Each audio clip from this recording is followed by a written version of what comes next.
Hi everyone, my name is Karen, this is my channel RatherBeReading, and today I'm bringing to you my January 2016 wrap-up.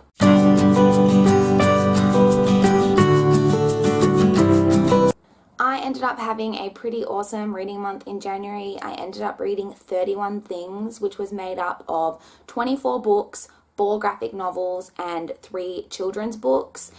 So I was really proud of that. 31 things, I say, it makes it sound like it's really amazing, and it is, but a lot of the books that I read were shorter. I did read a couple of longer books, but for the most part the books that I was reading this month were shorter, which allowed me to read as many things as I did.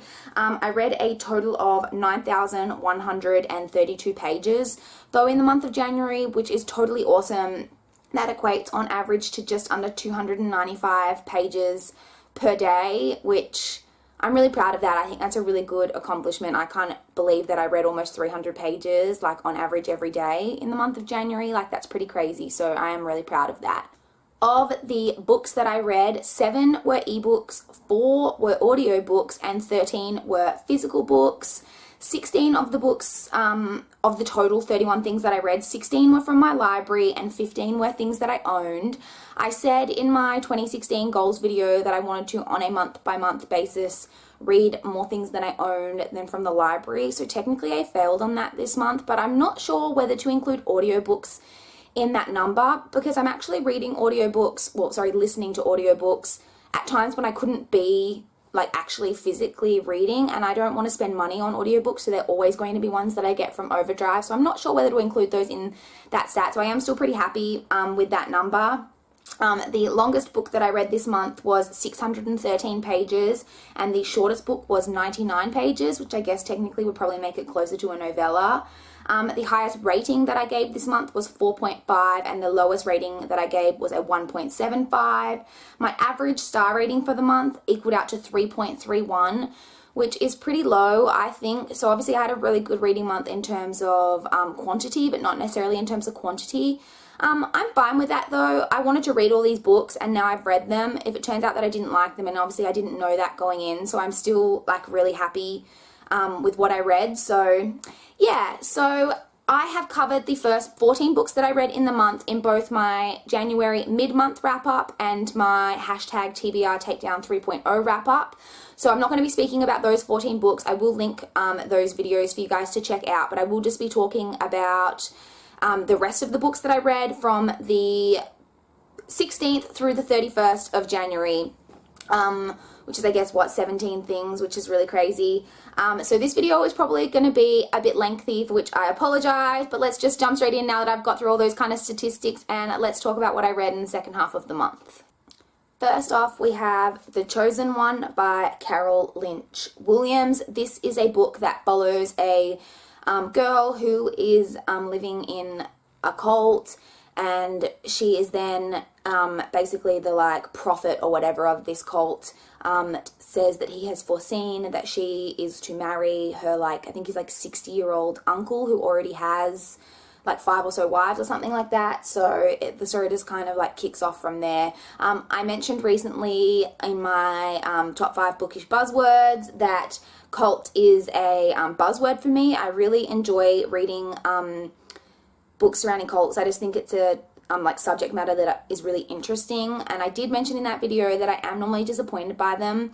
That was a bit of the case here. This book wasn't awful, but it wasn't as good as I was hoping it would be. I found the writing kind of fragmented and the story hard to connect with, and we didn't get anywhere near as much closure at the end as I would have liked. In the end, I gave this 3 stars.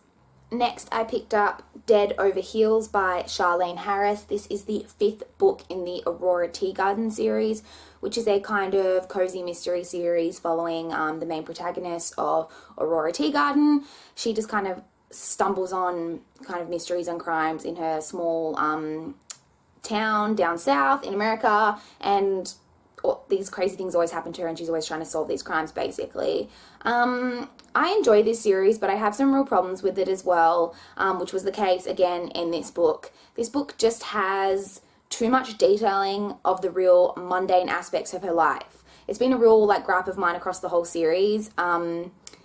She just there's so much, oh, and then I went to the store and I bought this and that, and then I went to sleep, and then I woke up, and then I did my hair, and blah, blah, blah, and it just can be a bit boring, really. And the outcome kind of this crime, I thought there wasn't enough explanation behind it. I just didn't really think, like, that would just all of a sudden happen. I can't really mention more about what I'm talking about without spoiling it. I did still, like, they are enjoyable, but it does have some real problems. But I've been reading the series and I do want to continue on with it. I ended up giving this installment 2.5 stars. Next, I picked up Breaking Point by Emily Rodda. This is the 7th book in the Teen Power Inc.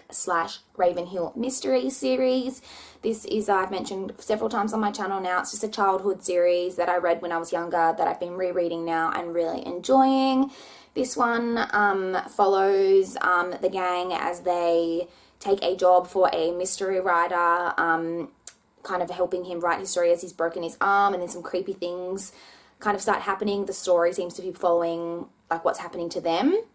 It's just a really quick, obviously short children's mystery. I did really enjoy it. I found it, like, the story, like the mystery, quite creepy, and I ended up giving this one 4 stars. Next, I picked up Signal Boost by Alyssa Cole. This is the sequel to Radio Silence and the second book in the Off the Grid trilogy. I read the first book last year from NetGalley and I enjoyed it, so I decided to buy the second book on ebook so I could continue with the series. It's actually a companion series, so the first book followed Arden, and now this second book follows her best friend John.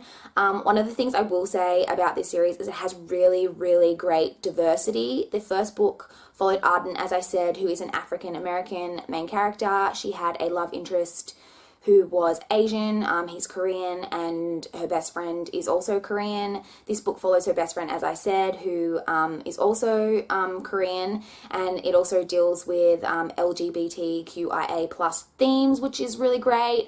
So I really love that Alyssa Cole doesn't kind of steer away from, like, really any diverse topic. She, like, has a whole bunch of diverse things, like, in her books, which is really great.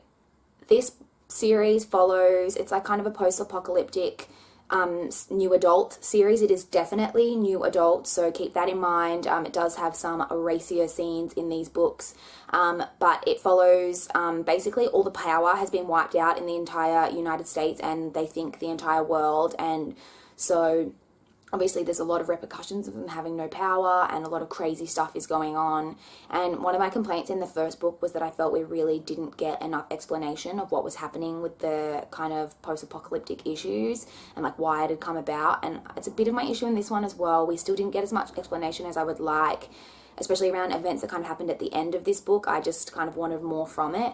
But having said that, these books aren't really meant to be kind of an action. They're definitely more focused on the romance, if that makes sense. So, you know, it's just, that's the type of story that it is, and that's fine. I did really enjoy this installment as I did the first one. I didn't enjoy it quite as much, but I did still really enjoy it, and I ended up giving this 3 stars. Next, I picked up The Apostle by J.A. Curley. This is the 12th book in the Carson Rider series, which is a series that I have been reading for quite a while, like for years generally. Basically, this is the most recent installment. It's just a crime mystery, like, detective series that follows one police officer, Carson Rider. I enjoyed this installment. They're the kind of mysteries that I don't think you're supposed to really be able to figure out. They're always kind of odd and weird, and I don't think you're supposed to be able to guess what happens. So they're not really kind of those ones where you're trying to kind of put it together like you are, but I don't know, it's really hard to explain. I did have a few problems with the ending of this one. I just found some of the aspects of, like, what was going on really hard to believe. I did like a new character who got introduced in this, and I did like the kind of hints that we got at the end that a character that had more of a main role in earlier books but has kind of faded out is going to come back in a bit more of a prominent role maybe. In the end, I gave this 3.25 stars. Next, I listened to Lair of Dreams by Libba Bray on audiobook. This is the sequel to The Diviners, which I also listened to on audiobook. And I will say first off that these are really great audiobooks. I'd heard good things about the audiobooks, and I agree with that 100%. If you are looking for, I haven't had a lot of experience with audiobooks. There's only The Diviners and Lair of Dreams are the only 2 audiobooks I'd ever read up till this point. So I don't have a lot of experience, but I did personally think that it was really great, and if you're looking for a good audiobook, I would definitely recommend this series. The narrator is really amazing. As with Libba Bray's Gemma Doyle trilogy, I just find that she writes really interesting issues into her books. Like, she doesn't, like, she always has commentary about really interesting issues. This book deals with racism, LGBTQIA plus issues, an interracial relationship. It's just got all kinds of issues in it that aren't necessarily at the forefront of the stories, but they're weaved in there, and I just think it's really amazing how she manages to weave these issues into her stories. I didn't enjoy this sequel quite as much as the first one, but I did still really, really enjoy it. I didn't find it as creepy as the first one, but I think that was really hard to do because the villain, Naughty John from the first book, The Diviners, was really, really creepy. But I did still really, really enjoy it overall, and I gave this a 4.25 stars. Next, I picked up volume 4 of Morning Glories. This installment is called Truants. I really, really enjoyed this installment. This was probably my favorite following volume 1. I really loved the addition of the truants that come into it in this volume kind of to the story. I really enjoyed it. As usual, I really enjoyed the artwork. A quick example here, if you can see that. I do really enjoy the art. I did have one minor problem, that there were two characters that kind of come into it in this, Akiko and Arena, who I kind of struggled to tell the difference between the two of them. But apart from that, I did really, really enjoy this, and I ended up giving this installment 4 stars. Next, on audiobook, I listened to My Story by Elizabeth Smart. I'm sure you all probably know who Elizabeth Smart is, as she's been quite a prominent figure. She is someone who was kidnapped as a child and was kind of taken from her home by a man, and she was kidnapped for about 9 months, I believe it was, until she was returned to her family, was found and returned to her family, and this is basically her autobiography of her story. I'd heard a little bit about Elizabeth Smart, and I just found the whole kind of her story very interesting, and so I decided to pick up the audiobook when I saw it on Overdrive. I find it really odd sometimes to kind of say my thoughts on someone's autobiography, but I didn't enjoy this as much as what I thought I would. She really didn't delve as deep as I would have liked, which I know is kind of a weird thing to say because this is obviously a really awful traumatic thing that she went through, but she's just kind of saying this happened, then this happened, then this happened, and I didn't really feel a lot of the emotion behind it. It felt really surface level, and we just didn't get as much depth as I would have liked. I didn't need to know all the nitty-gritty details of what happened to her, but I wanted to know how it made her feel, and even afterwards, after she returned to her life, how really it affected her life. How did she find returning to a normal life and getting married and all these things that happened to her once she did return to her family in light of what she had gone through. So I did enjoy the audiobook, not that it's an enjoyable topic, but I did enjoy the experience of listening to it, but I just really wanted more from it. In the end, I gave it 3 stars. Next, I picked up The Mystery of the Blue Train by Agatha Christie. This is the 6th book in the Hercule Poirot series. Agatha Christie continues to astound me. This wasn't my favorite book or anything, but she doesn't shy away from exploring new ways to tell her stories. She really changes up the format a lot. This is the first time that we've kind of seen it. We follow some of the characters, we follow the victim, some of the suspects, etc. from before the crime happened, which we haven't really done before, and we follow it kind of into the crime and then following on from that, which I found really interesting. At first I wasn't sure how I felt about it, but I did really end up enjoying that in the end. I felt like it added to this particular mystery, and as I said, I just think it's really commendable that Agatha Christie seemed to always be she wasn't afraid to take risks and try new things with her storytelling. Having said that, I didn't think this one was quite up to the level of some of her previous mysteries. I think that probably comes down to the fact that I actually guessed a few aspects of this one, which is that never happens with Agatha Christie. I did still really enjoy it. As I said, in the end, I gave this 3.75 stars. Next, I picked up Just You by Rebecca Phillips. This is the first book in what I believe is a trilogy. I had read Faking Perfect by Rebecca Phillips last year, which is a standalone book, but I really, really enjoyed it. And as soon as I finished it, I went and had a look and added some of her previous works to my Goodreads shelf, and I ended up buying this first installment on ebook. This is just again, a YA contemporary series that kind of follows a girl who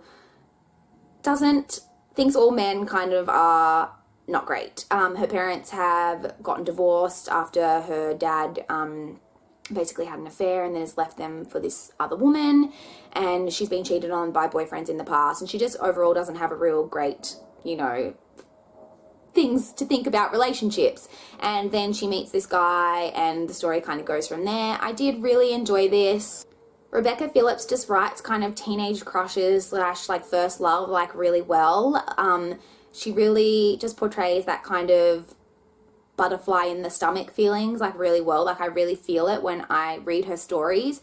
I also really like that, again, that she does try to incorporate deeper issues into her stories. I didn't think it was as well done as it was in Faking Perfect, but she does still speak a lot about divorce and how, the divorce of parents, like how it really can affect the children of the relationship. And I did really enjoy this. In the end, I ended up giving it 4 stars. Like I said, I really did enjoy it, and I look forward to continuing with future books in the trilogy. Next, I picked up Fast Track by Julie Garwood. This is the 12th book in the Buchanan Reynard series, which is a series I've been reading for years and years and years, and it just kind of keeps going, and I keep kind of picking them up. I do think the series has gone downhill quite a lot from the start. Having said that, I do think this was a lot better than the last book, which I thought was a real step down. And I actually saw a lot of people on that installment had been commenting like, has Julie Garwood just like employed a ghostwriter to just like pump out books because they're just not up to the same like standard.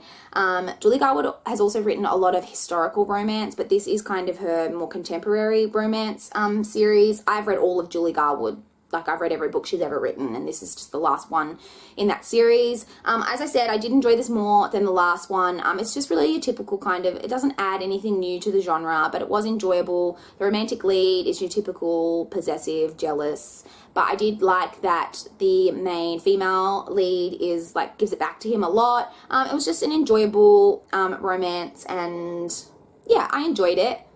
In the end, I gave this 3.5 stars.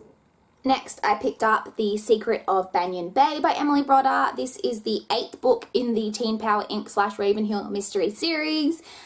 This is probably my least favorite in the series so far, but it was still really, really enjoyable. I say I'm just really enjoying this reread. I ended up giving this one 3 stars.